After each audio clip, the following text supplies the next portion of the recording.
Hi there, just wanted to give you guys the results of the Divot trial we did. That's about 2 weeks ago.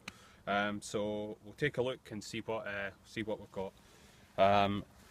If we come down here to the first of all, this was a divot that we repaired slightly incorrectly, and it looks like it's healed pretty well. If we pull it up, it actually has rooted. I don't know if you can see at the back where it wasn't quite in, it hasn't rooted there, so that kind of shows the importance of replacing your divot correctly.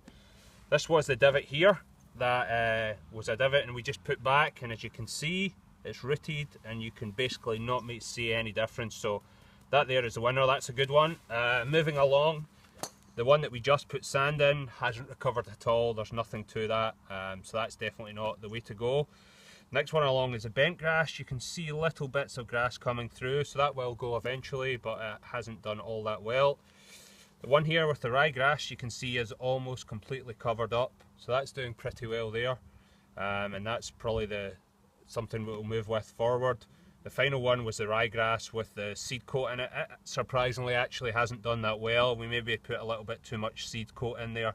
It's coming, but not that well. So as far as the seed goes, the ryegrass is the winner, but clearly the divot is the clear winner. So moving forward from this, what we need to do is we need to ask the golfers to replace their divots. If they replace their divots, then it's going to seal over pretty quick. An example of that, we've taken a divot here.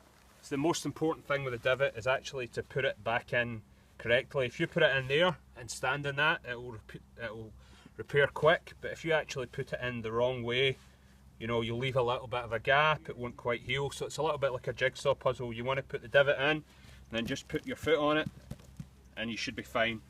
There will be times where the divot breaks up into nothing, so you will still need these sand bottles, or there will be times where say only half a divot comes in.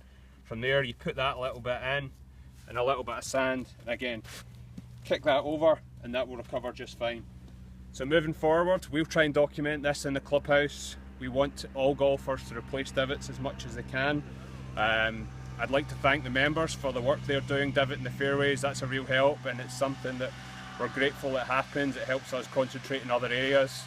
That will still be needed because people will miss divots, but going forward we think putting the divot back in its hole is the way to go.